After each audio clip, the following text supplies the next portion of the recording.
전자레인지만큼 주방 필수품이 되어가고 있는 에어프라이어. 제가 가지고 있는 이 에어프라이어는 두 번째 구매인데요. 저는 이 에어프라이어를 고를 때 중요한 기준이 하나 있어요. 기본 기능에 충실해야 한다. 에어프라이어를 고를 땐 비싼 브랜드에 눈이 많이 갔던 것도 사실이에요. 부가 기능도 많아 보이고 관리도 쉽다 하고 괜히 브랜드 하는 게 아니지 않겠어? 하는 막연한 기대감도 있었거든요. 에어프라이어 굳이 필요한가 싶겠지만 아예 안 써본 사람은 있어도 한 번만 써본 사람은 없다고들 하잖아요. 저는 예전에 전자레인지만 있으면 됐지 뭘 또 그렇게 쓸데없는 소비를 하나? 라고 생각하던 때가 있었어요. 전자레인지는 밥이나 국같이 습기가 있는 음식은 잘 데워 먹었지만 치킨이나 피자는 막상 돌리고 나면 눅눅하고 식감마저도 좀 떨어지는 듯한 느낌을 받았어요. 특히나 냉동식품을 전자레인지로 해서 먹으려고 하면 잘 안 데워지고 돌렸다가 또 돌리고 그러다 보면 뜨겁고 눅눅하다 못해 축축하게 되기도 해서 얼마 못 먹고 버리기도 했었어요. 집들이 선물로 받은 에어프라이어를 써보고 아 이게 이래서 필요한 거구나 싶었어요. 처음에 바스켓형을 썼었는데 확실히 에어프라이어로 돌려서 먹는 게 바삭한 식감이나 음식 속까지 데워지는 온도는 말할 것도 없고 눅눅함이 없으니 훨씬 맛이 좋더라고요. 에어프라이어가 익숙해지다 보니 이걸로 뭔가 다양한 레시피를 하고 싶어졌어요. 제가 쓰고 있는 에어프라이어 한번 소개해 볼게요. 누구나 다 아는 브랜드는 아니에요. 그런데 오븐형에다가 용량이 12리터라서 3, 4인용이 해먹기에는 딱 좋을 것 같은 거예요. 저는 음식을 데워 먹을 줄만 알았지 에어프라이어로 요리를 할 생각은 못했었거든요. 그런데 가격이 6만원도 안 하는 데다가 온도도 230도까지 올라가고 시간도 60분까지 설정이 되니까 이런 오븐형 에어프라이어라면 좀 더 다양하게 뭔가를 시도해 볼 수 있겠다 싶었어요. 초보자가 사용해도 손색이 없는 에어프라이어인 것 같았어요. 게다가 디자인 좀 보세요. 왜 깔끔한 주방 이런데 사진이나 영상을 보면 화이트나 아이보리 계열 또는 레트로 감성으로 주방 가전들을 배치해 놓잖아요. 맨날 깜짝만 쓰다가 이걸 보니 어디에 둬도 너무너무 예쁘겠는 거예요. 특히 특이했던 점은 아래 위로 열선이 지나간다는 거. 저같이 성격 급한 사람은 예열되기까지 기다리다가 죽을 성격이라 빨리 예열이 되는 에어프라이어를 찾았던 것 같아요. 오븐형 에어프라이어 중에 이렇게 아래 위로 열선이 있는 건 이 제품이 유일하지 않을까 싶어요. 안정성도 무시 못하죠. 저희 집엔 대형 그릴도 있고 일반 오븐도 있지만 아이가 있으니 손에 쉽게 닿을 수 있는 뜨거운 것들을 사용하기가 좀 무섭더라고요. 아담해서 안쪽으로 쑥 넣어버리면 아이가 손대기 힘들어 하더라고요. 아이 손에 안 닿는 곳에 둘 수 있었던 것도 정말 다행이다 싶었어요. 제가 가진 에어프라이어를 고정 댓글에 달아놨어요. 필요한 분들은 고정 댓글 봐주세요. 가격대가 높은 에어프라이어들은 이런 특징들이 있더라고요. 첫 번째, 자동 모드, 부가 기능. 제가 봤던 에어프라이어 중에서는 자동 모드 기능이 꽤 많았어요. 에어프라이어, 토스트, 로스트, 베이킹, 재가열 등등. 그래서 저는 마치 전자레인지의 자동 모드처럼 설정을 해놓으면 알아서 온도와 시간 설정이 되는 줄 알았거든요.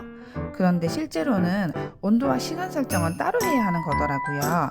자동 설정을 해놓은 것은 최적의 열 전도율, 회전율을 찾아서 한다는 거지 자기가 알아서 온도랑 시간 설정을 한다는 뜻이 아니었던 거예요. 결국엔 우리가 세팅할 것이 한 가지 또는 두 가지가 더 늘어나는 거라 아유 내가 이것까지 세팅하면서 요리할 실력이나 미식가는 아닌데 싶었어요. 두 번째, 디자인만 업그레이드된 경우가 많다. 겉보기엔 디자인도 엄청 예뻐지고 무게도 더 나간다고 하지만 용량 차이가 확연하게 업그레이드 되는 경우는 없더라고요. 우리가 잘 쓰지 않는 기능들을 교묘하게 끼워 넣어서 마치 이거 하나면 만병통치약인 것처럼 만든 느낌이랄까요? 예를 들어 스팀, 재가열, 토스트 기능만 봐도 전자레인지 없는 집이 없을 건데 에어프라이어에 굳이 또 에어프라이 기능이 있거나 재가열 기능이 또 있는 거는 좀 의아했어요. 토스트기도 보통 따로 두지 않나요? 굳이 거기에다가 빵 하나 더 구워 먹으려고 토스트 기능을 쓰나 하는 의아함도 있었고요. 에어프라이어는 말 그대로 뜨거운 공기로 바삭하게 튀김에 가까운 식감을 얻게 하는 게 기능이잖아요. 그 외의 기능은 사실 그냥 들러리인 거예요. 있어도 그만, 없어도 그만인 것 같았어요. 세 번째, 에어프라이어의 한계. 제가 가성비 에어프라이어로 결정하게 된 가장 큰 이유이기도 한데요. 일반 오븐은 몇 시간씩 시간 설정이 가능하고 온도도 300도 이상으로 가능한데 에어프라이어는 고가여도 저가여도 시간 설정은 60분을 되게 넘지 않더라고요. 온도도 230도를 되게 넘지 않았어요. 최대 시간과 최고 적정 온도는 60만원짜리고 4만원짜리고 다 비슷비슷하더라고요. 솔직히 말해서 에어프라이어는 세탁기나 건조기 같은 개념이 아니잖아요. 10년, 20년 이상 쓰려고 사는 사람은 거의 없을 거예요. 하지만 보통 에어프라이어 수명이 얼마나 되나 싶어서 찾아봤는데 2년에서 5년이라고 하던데 이것도 업체의 공식 입장이 아니고 대부분 사용하는 사람의 변심에서 오는 경우가 많은 것 같더라고요. 저 또한 첫 번째 에어프라이어를 6년 넘게 썼었는데 해외로 오면서 헤르츠가 안 맞아서 지인에게 주고 온 거라 변심으로 바꾼 거나 마찬가지였거든요. 그렇다면 우리는 어떤 에어프라이어를 골라야 할까요? 기본입니다. 무조건 기본. 기본에 충실한 거.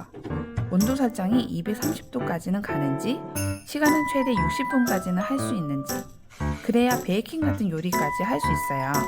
거기에다가 위에 꺼내놨을 때 눈에 거슬리지 않는 정도의 부피와 디자인 고려는 덤이에요. 아까는 기본에 충실하라며. 이게 쓸 때마다 꺼냈으면 되지 하는 순간 연중 행사로 쓰기 십상이더라고요. 저는 슬로우 쿠커도 있는데 대략 많이 쓰면 1년에 2~3번? 작년에는 한 번도 쓴 적이 없었어요. 내 요리 수준이 어느 정도인지도 아는 게 중요해요. 초보라면 처음부터 비싼 거 할 필요가 없어요. 우선 가성비 좋은 걸로 사서 이것저것 요리를 해보는 겁니다. 내 요리 성향을 파악해서 거기에 맞춰서 업그레이드를 하면 돼요. 무작정 이 브랜드가 최고래 해서 샀는데 잘 안 쓰는 기능만 가진 에어프라이어를 사게 된다면 애물단지 되는 건 한순간이거든요. 저희 집이 에어프라이어를 정말 막 쓰는 편이에요. 그러다 보니 어떤 가전제품을 사도 한 달만 지나면 최소 2년은 쓴 것 같은 비주얼이 나오는 거예요. 그러다 보니 좋은 걸 사면 뭐하나 현타 올 때가 되게 많았었거든요. 저는 깨끗하게 살림을 유지하기 위해서 매일매일 쓸고 닦고 하는 게 잘 안 돼요. 저처럼 살림을 깨끗하게 유지하는데 어려운 사람이라면 더더욱 처음엔 저렴한 걸 사는 게 맞는 것 같아요. 엄청 험하게 썼었는데도 아직까지 잔 고장 없이 잘 쓰고 있어요. 에어프라이어 고를 때 이 영상이 조금이라도 도움이 되었다면 구독과 좋아요 부탁드려요. 안녕.